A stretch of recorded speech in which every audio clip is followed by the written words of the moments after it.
Hello, all. This is Damini, co founder of VMX Scholars. I welcome you to yet another episode of our web series Discover Study Abroad. So, today's episode is going to be very interesting because we have Jagriti Dikshit with us, and she has got into one of the top university in the world, that is Stanford University. So, we will discuss with Jagriti in this session that, how did she manage to get in there and what kind of profile she had, her undergrad scores, her work experience, her SOP, and on top of everything, her GRE score, which is 333 on 340. So we are going to ask her the tips for GRE as well. So let us all listen to her story and take away the quick tips which will help you on your journey of studying abroad. Let's start.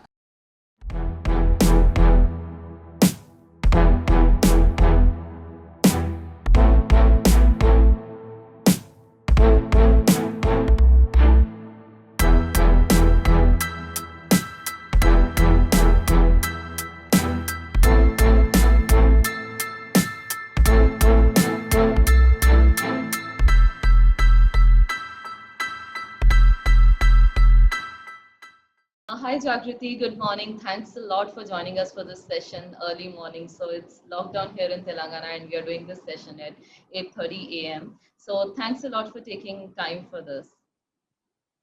Hi, Damini. Thank you for inviting me to be a part of this session. And I really hope all of the WMS family is keeping safe and healthy amidst the lockdown and this crazy pandemic. Yeah, sure. So I hope everything is good at your end as well. Everyone's staying safe in the family at home. Yes, everything is going good so far. Uh, sure. So Jagriti, everyone who are watching this video, when they saw that someone from Stanford is gonna talk and share their admission experience, I think people are very excited. So before we get to those questions about your university and application process, I wanted to get a little bit background of yourself. Where did you grow up? Where did you study? Where did you do your undergrad and all those things? Sure. So I am born and brought up in Kolkata. My parents hail from Uttar Pradesh in India. And so the entirety of my schooling, I finished it in Kolkata, and then uh, I pursued my BTech in Chennai. So I majored in electronics and communication from SRM University in Chennai, Kattan. And post that, I was also based in Chennai for quite some time because I was working in Chennai. Okay, sure, got it. Sure. So now let's jump straight to the question, which everyone here waiting to hear from you is that you have got into a few of the top universities in the world. You got admit from Stanford, you got admit from Georgia Tech, and a couple of other top universities. So how does it feel? I mean, getting into one of the top universities. Yes, so it's a little old for me right now, the feeling, to be honest, because I was a fall 2020 admit. I had to Okay, defer to the pandemic. My okay, MS applications were all a year back, but yes, it's an absolutely like exciting feeling to be. Mostly, I think I feel very blessed and fortunate that I'll be able to attend class with some of the brightest people and topmost minds of my field and of other fields. So I think it's all of this is pretty exciting. I remember like shouting for a straight uh, 3 to 4 minutes when I first received my admit on call with my dad. Like I was okay. very excited. Sure. So you got into Georgia Tech as well, right? Stanford, Georgia Tech. So are there a couple of other, which are the other universities you got admits from? Yes, so I applied to 6 schools and Okay, I made it to 3 schools. The okay, 3 schools being Stanford, Georgia Tech, and University of Washington at Seattle. okay, sure, great. And all were like in the electronics area, masters in something related field to electronics, right? Electrical. Yes, all of them were EC programs itself. EC or Okay. EE. Okay, sure, got it. So now, Jagriti, whoever inspires to get into these top universities, the first question that comes to their mind is what kind of profile you need to have to get into these kind of top schools. So by profile, I think the first thing that comes into anyone's mind is the percentages, like what kind of grades you had in 10th, in 12th, and in graduation. So would you mind sharing with us a little bit on your scores and your GPA and all those things? Sure. I am not entirely sure as to how much weightage the 10th and 12th plays into when you apply for postgraduate studies abroad. Okay. But yes, I do know for a fact that the top schools do take a look at your CGPA, and it is quite important. As with my profile, so I had a 96.4 in my 10th, which was ICSE for Okay. me, Okay. and 90 and a 95.4 in CBSE 12th. And my undergrad GPA was 9.7.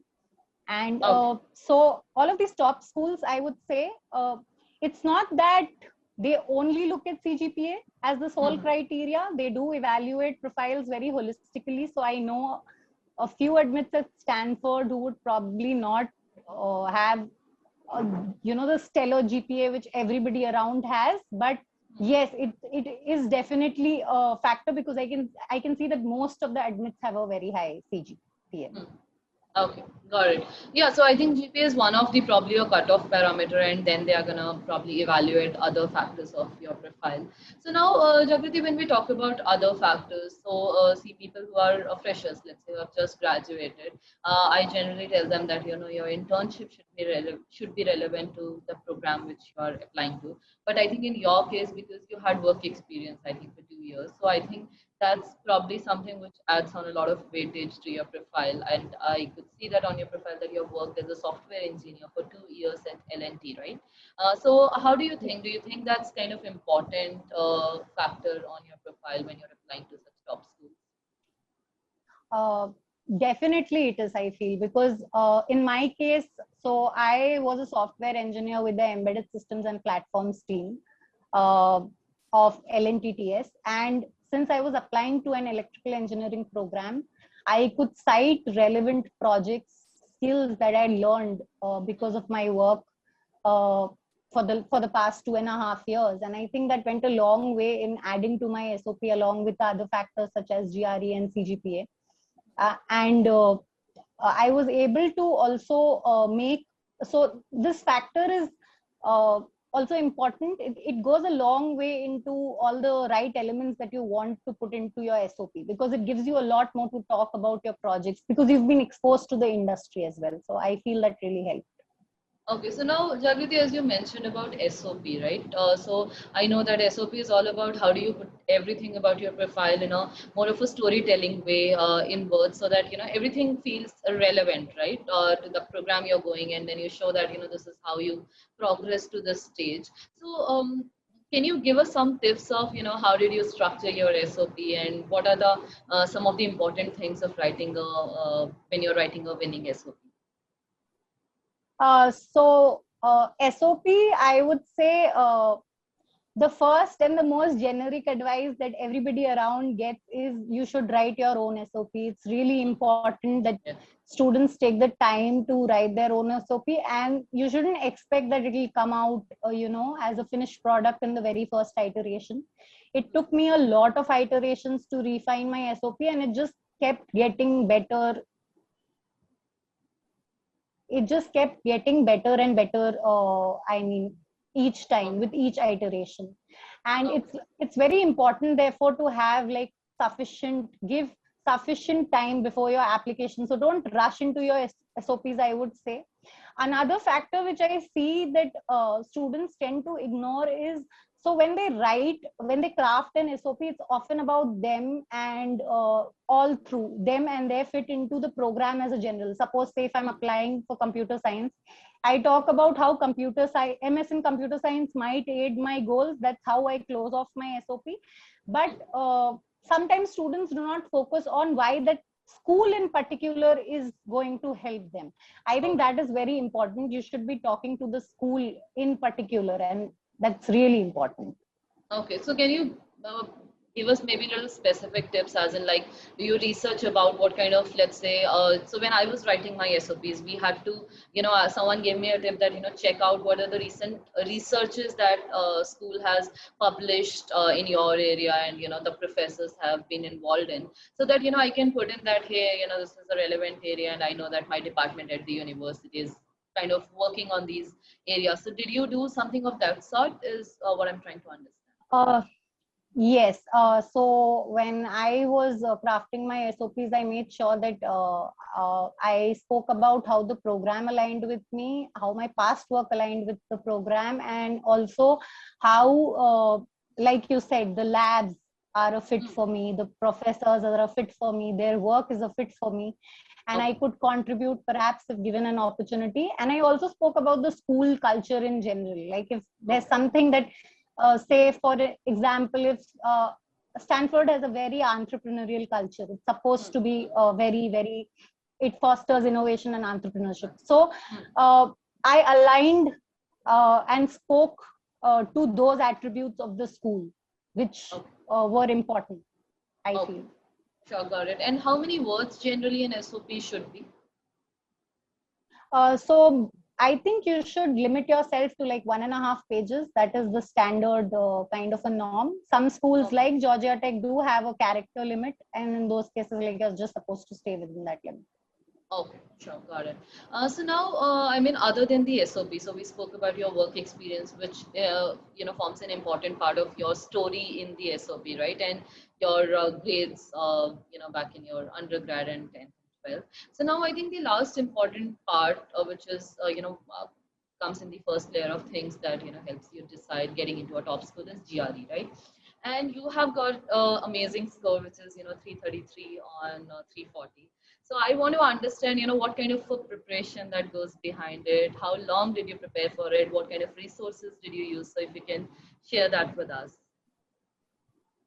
Sure. So I have a very interesting story. Actually, I met with an accident right before my GRE. Okay. So in the March of 2019, actually, I dislocated my elbow, and I had to take like a 2 months leave of absence because of my hand. So it was that time that I actually decided that I want to take the GRE and keep the score aside, so that because I did have higher studies aspirations. So I think setting a timeline is very important. A lot of people, they study for GRE, but then they do not have a target date. They keep pushing the date. I'm going to take it in May, I'm going to take it in June, July. So I think what worked for me was, because I had this target that I have to take it in the next 50 days, because post that I'll be joining back. That helped. So I had a very strict preparation plan which covered what I was supposed to do each day. I think you should plan those elements day to day, what you will be covering. That seemed to work pretty well for me. Apart from that, the resources that I used, I prepared in around 45 to 50 days. So I stuck to Manhattan 5 pounds for quants, which is very, it's a very good quants resource for GRE. And for my vocabs, I used Magoosh, the GRE free app. I think most students, it's very popular with students. Yes. Also, another point, so one more thing, students tend to ignore RCs. I think they should focus on that as well. Okay. Sure. And how many mock tests do you, because people are always, they go gaga about that, this many mock tests I should attend before I write the final exam. So when was it, in your 50 days journey, after how many days you started, writing full-fledged mock tests, like including quant and verbal, everything? Yes. So the first mock, which is the ETS free mock, it's good if you take it right before you begin your preparation, because you know where you stand, and it's like an indicator of how many days you'll need to get the target score that you want. And I took mocks beginning like 15 days from before my GRE date. So I think I took 6 mocks from Manhattan, which were paid. Okay. I mean, those are also very good resource.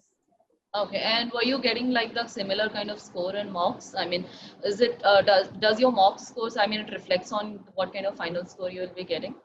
Was it kind of relevant? So actually, this is a very interesting thing which happened for me. So I was scoring on the Manhattan mocks, like I spoke about. for the last 15 days that I was testing, I was scoring something around 324 or a 325. So I know that everywhere out there on the internet, people are like, it is very close to your true GRE score that you'll end up getting. It's like a plus or minus 5.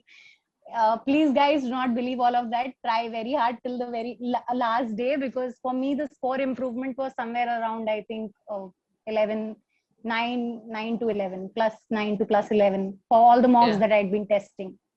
Okay, sure. So I think people should not be disheartened if they are getting like little lesser in mock. Yes. They should know that, there is definitely scope that, you keep working hard. And every mock, I think it improves you, right? I mean, if every time you get a +1 also, and if you write like 10 mocks, probably by the end you write the final exam, you'll be at a much better place, right? Yes, So definitely. sure. So now, Jagriti, other than these elements which we spoke about, grades, the SOP, the work experience, and GRE score, do you think there is anything else which comes into picture that, when you're applying to top schools, what they are looking at? I think they look for a certain kind of clarity in your goals. I wouldn't say that it is, you should be completely crystal clear as to what you'll be doing. Even I am not, and I wasn't when I was applying. But yes, a certain element of clarity does help about your short term goals, your long term goals, so that you can, accordingly align yourself with the program. Okay, sure. And a lot of people, let's say those they who do not have work experience, they generally, their internship should be very relevant to the program. So you had any internship on your resume which was relevant to, your course Uh, or? so yes, I had a IIT Guwahati internship, which was like a research internship, a 1 month long research internship. It wasn't completely relevant, but yes, I did cite that. Hmm, hmm. I also had like a relevant experience, internship experience at Siemens for 3 months, which was done during, like, I had taken up that internship during my final semester Got it. at I SRM. think I think that might have added value as well. So now, Jagriti, what is the timeline of all these things? So you told us that in the month of let's say May or June 2019, you wrote the GRE exam, and I think that's what most of the people follow. What I have heard that if you're planning for next year fall, you write GRE June this year is which people recommend. So what exactly is the timeline you followed? So when did you write your GRE? When did you start applying? When were the deadlines? And can you just give us a brief of that?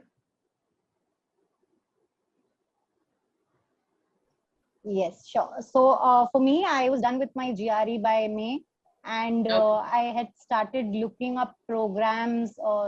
I went back to work. So post that, there was like a period where I did not think about applications at all, and I think I resumed looking for schools, shortlisting, and everything. All of that by the month of, I think, July and August were the months for me where I was trying to identify which programs I would be applying to, and what schools. And I think August I started penning my SOP. August, Okay. September, October. I took my time.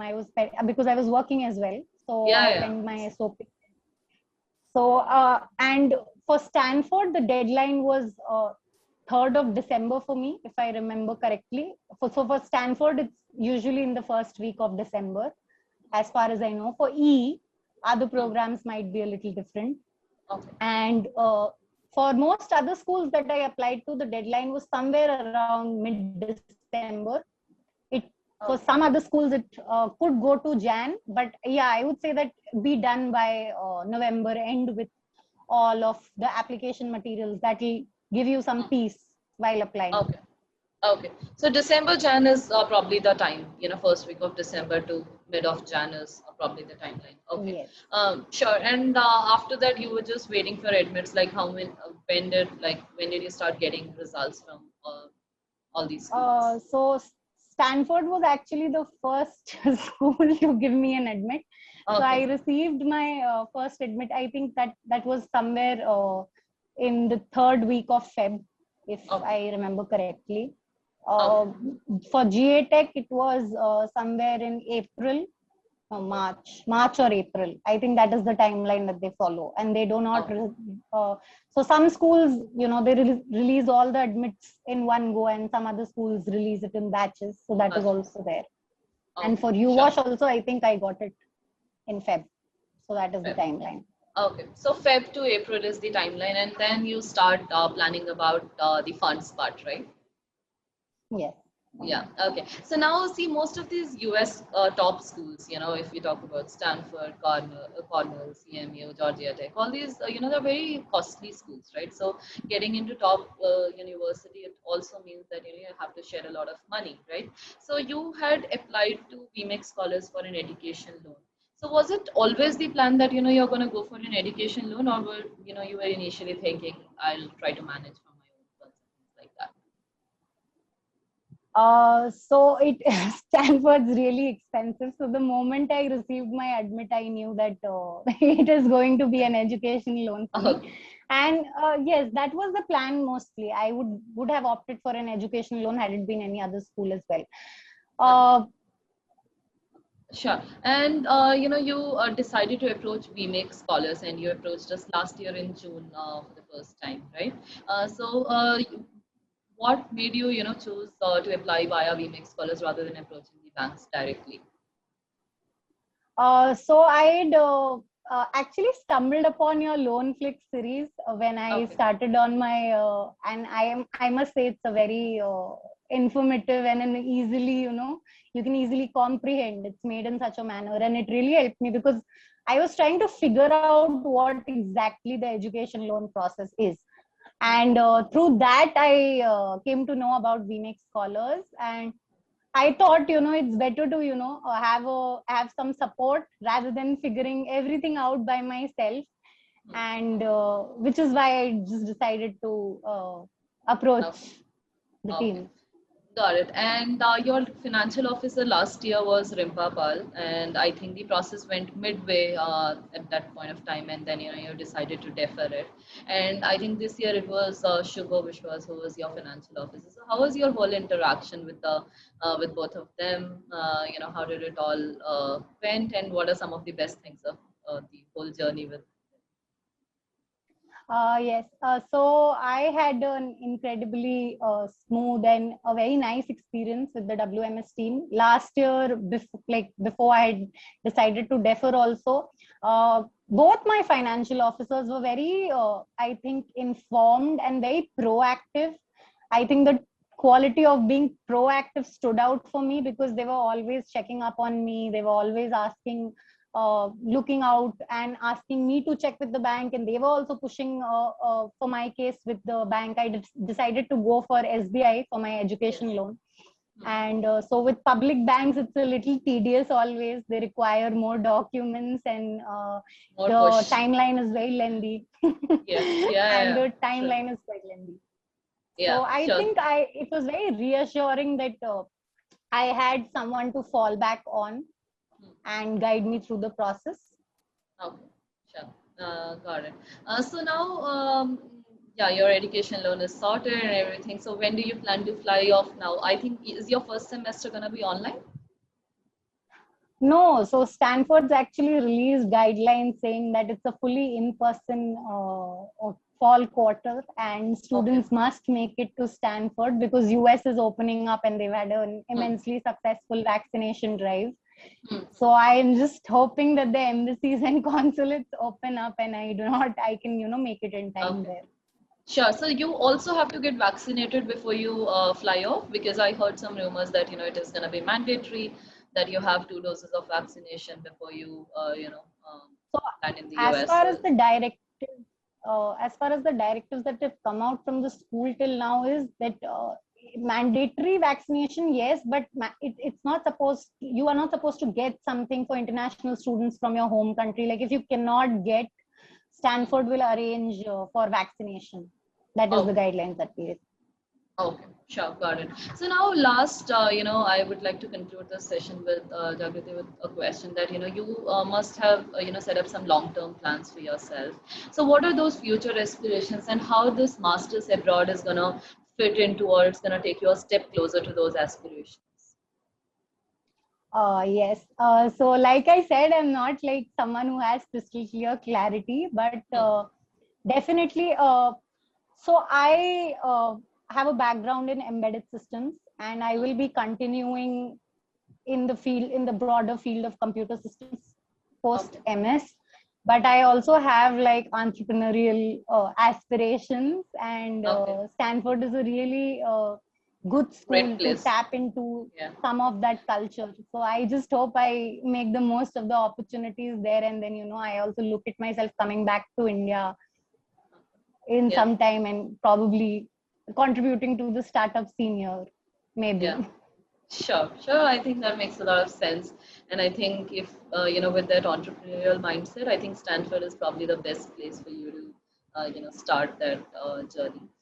So great, Jagriti. Thanks a lot for sharing these insights. And I'm sure it's going to be very useful for everyone watching this video that, for everyone, it's always that, hey, who are these kids who are getting into Stanford and top universities? What did they do? So I think you have given us very, deep view of your profile, your grades, your experience, everything. And I think it's going to help a lot of people, aspire to apply to these top schools and, build a profile of that sort and prepare for GRE, with the tips you gave us. So thanks a lot for taking time. And is there anything else you want to add on?